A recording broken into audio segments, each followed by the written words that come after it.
નમસ્તે બાળકો, ચાલો આપણે આજે વિષય અંગ્રેજીમાં લેસન નંબર 5 સુધી તો આપણે સ્પેલિંગ, ઉચ્ચાર, અર્થ, અંગ્રેજી વાક્યનું ગુજરાતી વાક્યનું અંગ્રેજી શીખા.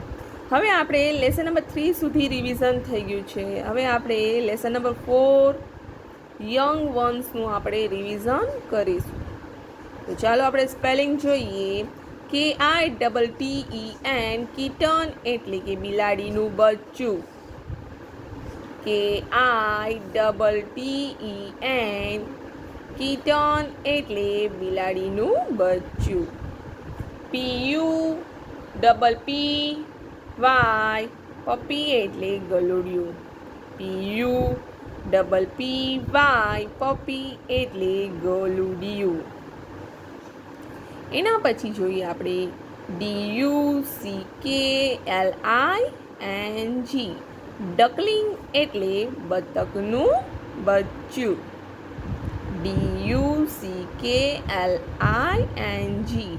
ડકલિંગ એટલે બતકનું બચ્ચું. એના પછી CHICKEN ચિકન એટલે મરઘીનું બચ્ચું. CHICKEN ચિકન એટલે મરઘીનું બચ્ચું. એના પછી જોઈએ આપણે CALF કાફ એટલે વાછરડું. CALF કાફ એટલે વાછરડું. એના પછી KID કીડ એટલે બકરીનું બચ્ચું. KID કીડ એટલે બકરીનું બચ્ચું. એના પછી જોઈએ આપણે LAMB લેમ એટલે ઘેટાનું બચ્ચું. LAMB લેમ એટલે ઘેટાનું બચ્ચું. એના પછી FOAL ફોલ એટલે વછેરું. FOAL ફોલ એટલે વછેરું. CUB કબ એટલે સિંહનું બચ્ચું. CUB કબ એટલે સિંહનું બચ્ચું. એના પછી PIGLET પિગલેટ એટલે ભૂંડનું બચ્ચું. PIGLET પિગલેટ એટલે ભૂંડનું બચ્ચું. તો આપણે પેજ નંબર 13 ઉપર એટલે કે 13 ઉપર લેસન નંબર 4 યંગ વન્સના આપણે સ્પેલિંગ, ઉચ્ચાર, અર્થ જોયા. બરાબર છે કે જે પ્રાણીઓ છે એના જે બચ્ચા છે એને અંગ્રેજીમાં શું કહેવાય તે આપણે શીખા અને તમને બુકમાં પણ સમજાયું હતું. હવે આપણે જોઈએ પેજ નંબર 14 ઉપર એટલે કે 14 ઉપર આપણે આવી જઈએ. હવે આપણે લેસન નંબર જે 4 છે યંગ વન્સમાં આપણે ફન ટાઈમ જોઈએ. તો આપણને આપેલા છે સ્પેલિંગ. જે પહેલી હરોળ એટલે કે પહેલી લાઈનમાં તમને કેટ, કાવ, હોર્સ, ડોગ, લાયન, શીપ, હેન, ગોટ, ડક, પીગ આપેલા છે. બીજી લાઈનમાં આપણને કીડ, ચિકન, પપ્પી, લેમ, ડકલિંગ, કાફ, કિટન, પિગલેટ, ફોલ, કબ આપણને સ્પેલિંગ આપેલા છે. બરાબર છે. હવે આપણને એક એક્ઝામ્પલ આપેલું છે. ચિત્ર છે, કૂતરાનું ચિત્ર છે, સાથે એનું બચ્ચું છે. તો કૂતરાના બચ્ચાને શું કહેવાય આપણે આગળ શીખી ગયા કે ગલુડિયું. બરાબર છે. પણ આપણે અંગ્રેજીમાં શું કહેવાય તો કે પપી. તો અહીં એક એક્ઝામ્પલ આપેલું છે કે એ ડોગ એન્ડ એ પપી. બરાબર છે. તો એવી જ રીતે આપણે અહીં શબ્દોને એટલે કે સ્પેલિંગને જોડવાના છે. કોના વડે? તો કે એન્ડ વડે. એ ડોગ એન્ડ એ પપી. હવે આપણે જોઈએ કે અહીં આપણને ગાય અને વાછરડું આપેલું છે. તો આપણને ગાય સાથે વાછરડું છે તો આપણે શું લખશું? એ કાવ, એ કાવ એન્ડ એ શું આવશે? વાછરડાને શું કહેશું? કાફ, એટલે કે CALF. બરાબર છે કે COW કાવ એટલે કે ગાય, AND એ કાફ CALF. આપણે કાઉન્સના આધારે જ આપણને સ્પેલિંગ આપેલા છે. તો આપણને ખબર હોવી જોઈએ કે કયો સ્પેલિંગ કોનો છે. જો સ્પેલિંગ પાકા કર્યા હોય તો જ આપણને ખ્યાલ આવે. સ્પેલિંગ પાકા ન કર્યા હોય તો આપણને ખ્યાલ ન આવે કે વાછરડાનો સ્પેલિંગ શું. આપણને ગુજરાતીમાં તો ખબર જ છે કે ગાયના બચ્ચાને વાછરડું કહેવાય, પણ અંગ્રેજીમાં આપણે સ્પેલિંગ પાકા ન કર્યા હોય તો આપણને કેમ ખબર પડે કે વાછરડાને અંગ્રેજીમાં શું કહેવાય? એટલા માટે સ્પેલિંગ સૌથી પહેલાં પાકા કરવા જરૂરી છે. તો ચાલો હવે એના પછી આપણે જોઈએ. અહીં આપણને ભૂંડ અને ભૂંડનું બચ્ચું આપેલું છે. તો આપણે જોઈએ કે સ્પેલિંગ જે છે પીગ આપેલું છે. તો કે a pig and a piglet.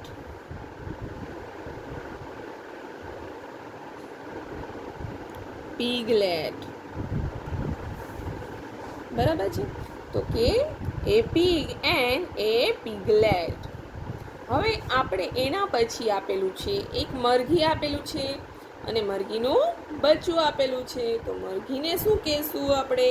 તો કે hen. અને મરઘીના બચ્ચાને શું કહેશું? તો કે ચિકન. CHICKEN. તો આપણે જોઈએ કે એ hen and a chicken. CHICKEN.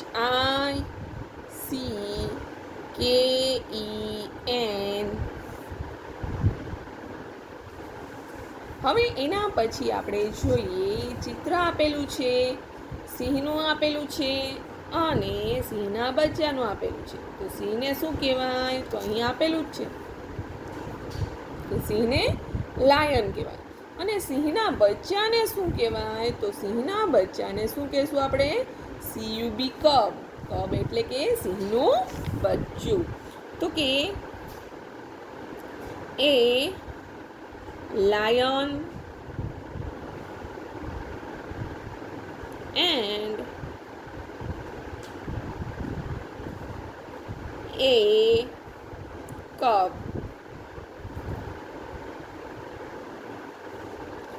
A lion and a cub. હવે એના પછી આપણે જોઈએ કે આપણને એક ચિત્ર આપેલું છે બતક અને બતકના બચ્ચાનું. તો બતકને શું કહેશું? તો બતકને આપણે કહેશું DUCK. ડક એટલે કે બતક. અને એના બચ્ચાને શું કહેશું? DUCKLING એટલે કે ડકલિંગ. આપણે જોઈએ કે એ DUCKAND and a duckling. DUCKLING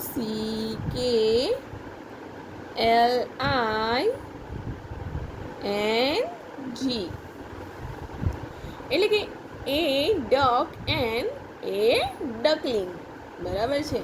આપણે બે સ્પેલિંગને જોડવા માટે આપણે એનો ઉપયોગ કર્યો છે.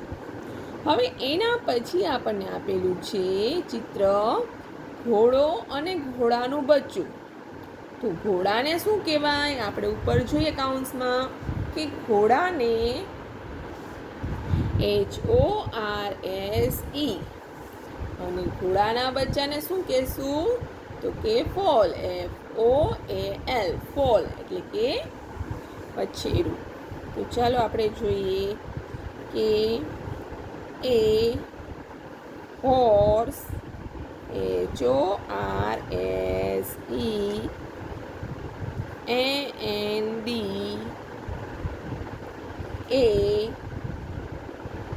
એના પછી આવશે ફોલ, FOAL. તો કે a horse and a foal, a horse and a foal. હવે એના પછી આપણને આપેલું છે બિલાડીનું ચિત્ર અને સાથે કોણ છે? તો કે બિલાડીનું બચ્ચું. તો બિલાડીને આપણે શું કહેશું? તો કે બિલાડીને આપણે કેટ એટલે કે બિલાડી. કેટ એટલે કે બિલાડી. હવે આપણે જોઈએ કે બિલાડીના બચ્ચાને શું કહેશું? તો કે કિટન, KITTEN. તો કે એ કેટ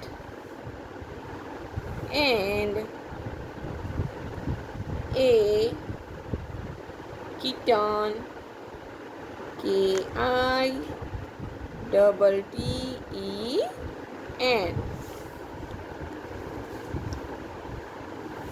તો કે a cat and a kitten. તો આવી રીતે આપણે જે બે સ્પેલિંગ છે ચિત્રની સાથે એને આપણે એન વડે જોડ્યા છે. બરાબર છે. હવે આપણે પેજ નંબર 1515 ઉપર પણ ચિત્ર આપેલા છે તે જોઈએ આપણે. તો કે આપણને ચિત્ર આપેલું છે બકરીનું અને સાથે બકરીનું બચ્ચું. તો આપણે બકરીને શું કહેશું? તો કે બકરીને ગોટ, GOAT, ગોટ એટલે કે બકરી. અને એન્ડ તો બકરીના બચ્ચાને શું કહેશું? એ કિડ એટલે કે KID, a goat and a kid. હવે આપણે એના પછીનું ચિત્ર જોઈએ કે ઘેટું. ઘેટાનું ચિત્ર આપેલું છે અને સાથે ઘેટાનું બચ્ચું પણ આપેલું છે. તો ઘેટાના બચ્ચાને શું કહેશું? તો કે ઘેટાના બચ્ચાને આપણે શું કહેશું? LAMB, lamb. શીપ, ઘેટું એટલે કે એનું સ્પેલિંગ થશે SHEEP. અને એના જે બચ્ચાને આપણે શું કહેશું? તો કે LAMB, લેમ્બ એટલે કે ઘેટાનું બચ્ચું. તો આપણે જે ખાલી જગ્યા છે લખીએ એમાં કે એ શીપ, SHEEP,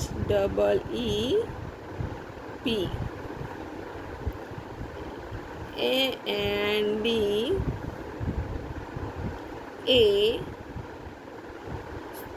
ઘેટું છે a sheep and a lamb, LAMB. A sheep and a lamb. જે ઘેટું છે એની સાથે એના બચ્ચાને શું કહેવાય? લેમ્બ. બરાબર છે. તો ચાલો હવે એના પછી આપણે જોઈએ જોડકા જોડો. જોડકા જોડો. તો હવે આપણે શું આપેલું છે? તો કે ચિત્રો આપેલા છે આપણને બધા પ્રાણીઓના. અહીં ચિત્રો આપેલા છે બંને સાઈડ. વચ્ચે આપણને સ્પેલિંગ આપેલા છે. બરાબર છે. તો જે ચિત્રો આપેલા છે તો મેં પહેલું ચિત્ર જોઈએ કે બકરીના બચ્ચાનું ચિત્ર છે. તો જે બકરીના બચ્ચાનું ચિત્ર છે એનો સ્પેલિંગ અહીં આપણે શોધવાનો છે, વચ્ચે જે સ્પેલિંગ આપેલા છે એમાં. તો આપણે જોઈએ કે બકરીના બચ્ચાનો સ્પેલિંગ શું થાય, તો કે KID. KID જે છે એને આપણે બકરીના બચ્ચા સાથે જોડવાનું છે. એટલે કે આપણે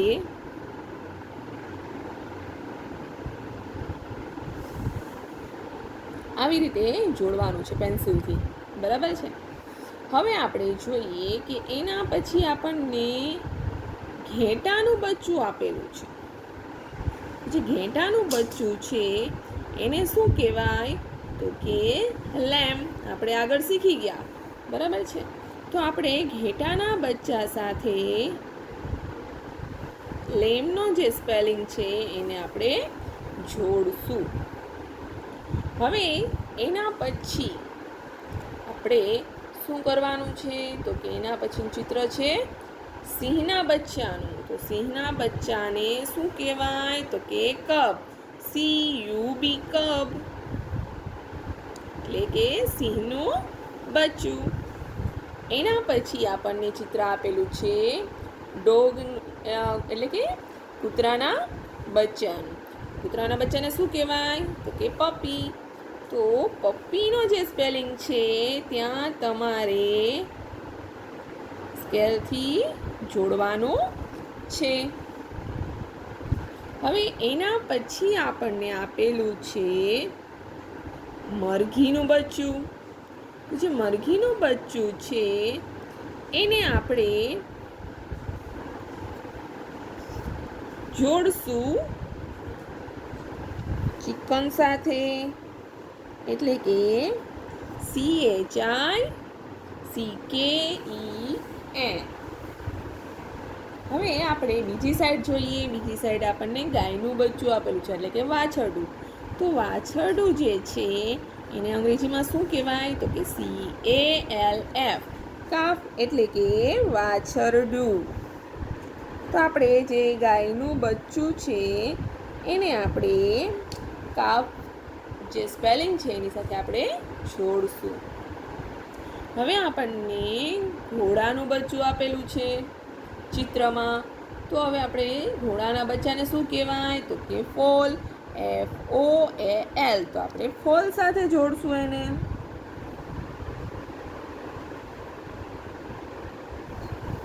હવે પછી આપણને પીગનું જે બચ્ચું આપેલું છે, તો આપણે એના બચ્ચાને અંગ્રેજીમાં શું કહેશું, તો કે પિગલેટ.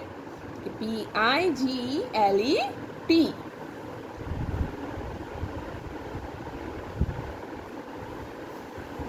હવે એના પછી તમને આપેલું છે બતકનું બચ્ચું.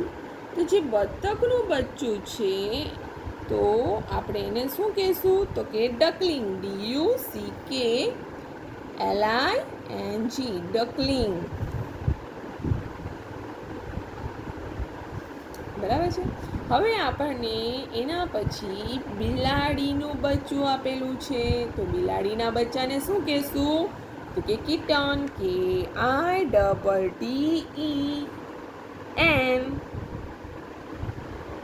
સાથે આપણે જોડશું. બરાબર છે. તો આપણે જોડકા જોડ્યા ચિત્રો સાથે તેના સ્પેલિંગ, એટલે કે પ્રાણીઓના જે બચ્ચા છે એની સામે આપણને એના સ્પેલિંગ આપેલા છે, તો આપણે તે જોડ્યા. બરાબર છે. તો આપણને ક્યારે ખ્યાલ આવે, જ્યારે આપણે સ્પેલિંગ પાકા કર્યા હોય તો. એટલે સૌથી પહેલું કામ આપણે સ્પેલિંગ પાકું કરવાનું છે. તો તમારે ઘરે સ્પેલિંગ પાકા કરવાની ખાસ જરૂર છે, જેથી આપણને આગળ જે 8 પ્રકારના જે જોડકા આવે તો તમને ક્યાંય પ્રોબ્લેમ થાય નહીં. બરાબર છે. તો ચાલો બાળકો, ત્યાં સુધી બાય બાય.